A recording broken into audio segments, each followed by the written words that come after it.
América Latina se está estremeciendo últimamente, hay muchos cambios, han habido muchos cambios. Hace poco ustedes vieron la condena a Cristina Kirchner.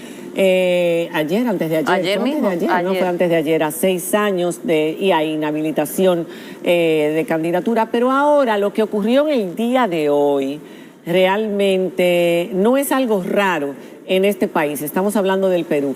En la mañana de hoy, a las 11:30, el expresidente ya de Perú, Pedro Castillo, hizo una alocución a todo el pueblo donde dio las razones para tomar la decisión que le costó el cargo de presidente. Decía que el Congreso, desde que había asumido el cargo el año pasado, en julio del año pasado, el Congreso se había obstinado en obstaculizar cada una de las iniciativas del Poder Ejecutivo, un Congreso corrupto que lo acusaba de corrupción. Todavía no me pongan las palabras del presidente porque las vamos a escuchar ahora en un momento, que lo había acusado de corrupción. Siempre apoyados en una prensa, porque él se buscó la enemistad, parece que de todo el mundo, los poderes del país, las instituciones democráticas, la prensa, las Fuerzas Armadas y la policía, que también rechazaron esta intentona de golpe de Estado, pero después de dar las razones por las que tomaba esta decisión, anunció que él iba a disolver el Congreso. Vamos a ver lo que dijo a las 11:30 de la mañana. Esta situación intolerable no puede continuar, por lo que, en atención al reclamo ciudadano a lo largo y ancho del país, tomamos la decisión de establecer un gobierno de excepción orientado a restablecer el Estado de Derecho y la democracia, a cuyo efecto se dictan las siguientes medidas: disolver temporalmente el Congreso de la República e instaurar un gobierno de emergencia excepcional, convocar en el más breve plazo a elecciones para un nuevo Congreso con facultades constituyentes para elaborar una nueva constitución en un plazo no mayor de 9 meses. El presidente destituido de Perú, Pedro Castillo, fue detenido tras dar golpe de Estado.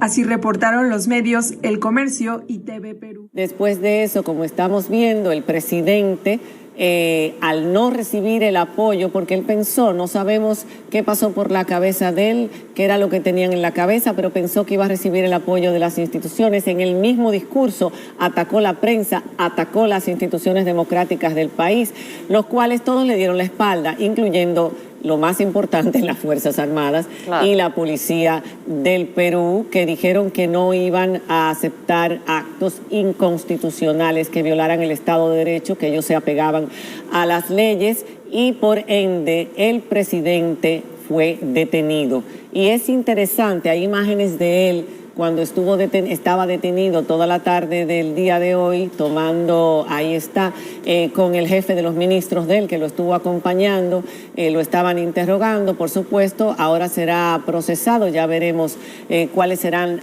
los próximos pasos con relación a este ya expresidente, que en un momento determinado fue electo con más del 50% de los votos, porque contra Keiko Fujimori, porque venía con la esperanza de trabajar para los pobres, venía precisamente de ese sector indígena, maestro de escuela, sindicalista, como ya vimos, por ejemplo, el caso de Pietro, su vicepresidenta también, que de un origen humilde, y precisamente es la vicepresidenta la que toma posesión en el día de hoy como presidenta hasta el 28 de julio de 2026, lo cual todavía también está en veremos, porque ella misma en el día de hoy condenó, inmediatamente ocurrió esto, la decisión del presidente de disolver el Congreso. Eso ha sido condenado además por todos los países. Los ministros, los cancilleres. Salvo por Colombia, por México, perdón, que fue bastante tibio,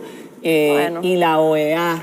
Almagro lo condenó. Bolivia también fue tibia. Mira, el presidente del legislativo, que es José William, informó de una vez, luego del arresto del ya expresidente Castillo, de que se iba a seguir la sucesión presidencial. Le correspondía entonces a Dina Boluarte, quien es la primera mujer en la historia republicana del Perú en 200 años, quien asume el cargo, una mujer.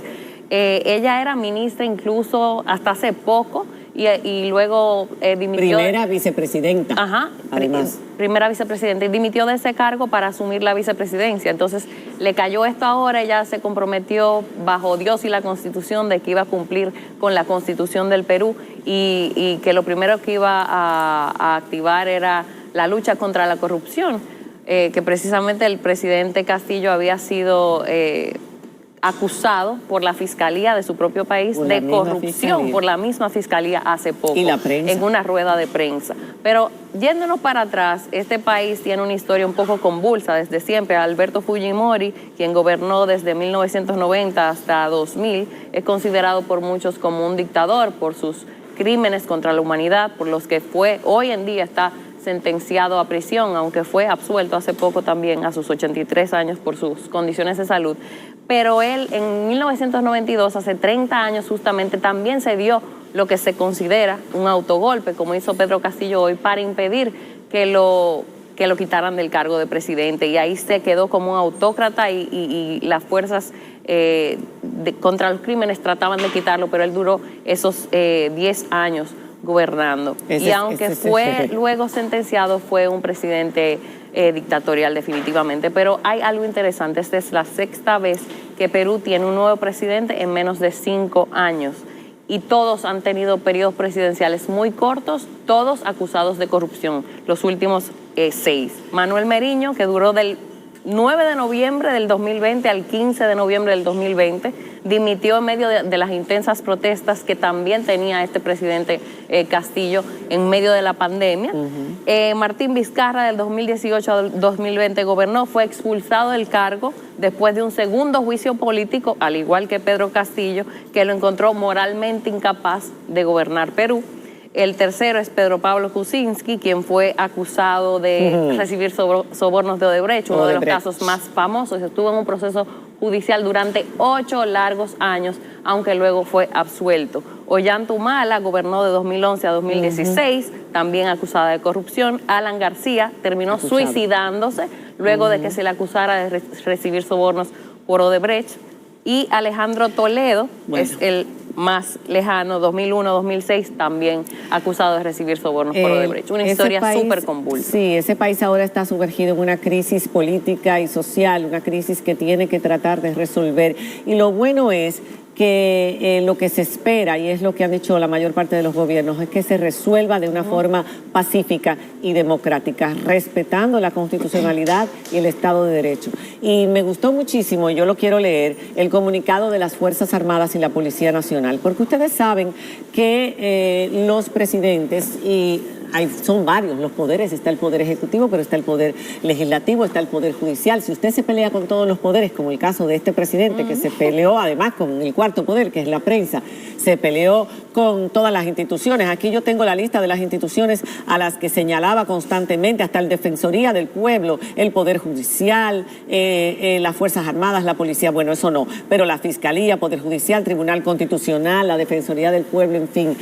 Pero si las Fuerzas Armadas te apoyan, y él pensaba que la Policía Nacional incluso dijo que iba en ese discurso que les iba a dotar de mayores recursos y que iba a incautar todas las armas ilegales, que iba a imponer un toque de queda, en fin, si el pueblo hubiese querido y si las Fuerzas Armadas hubieran sentido que el pueblo quería, lo hubieran apoyado, claro. Y no lo apoyaron, y por algo no lo apoyó el pueblo. Yo no creo que esto es un asunto de clase social, de establishment, porque no es posible que todo el mundo estuviera prácticamente en contra de este presidente, al que acusaron de mucha mediocridad y de mucha corrupción, no solo a él, sino a muchos de sus ministros, y de una forma burda, dejando muchos rastros y mucha evidencia. Y las Fuerzas Armadas dijeron lo siguiente, lo cual es un ejemplo para un futuro si en nuestro país llegara a ocurrir algo así, que la verdad es que tenemos que dar 3 golpes en cualquier manera que exista por aquí, de que nosotros con todo lo que criticamos nuestra democracia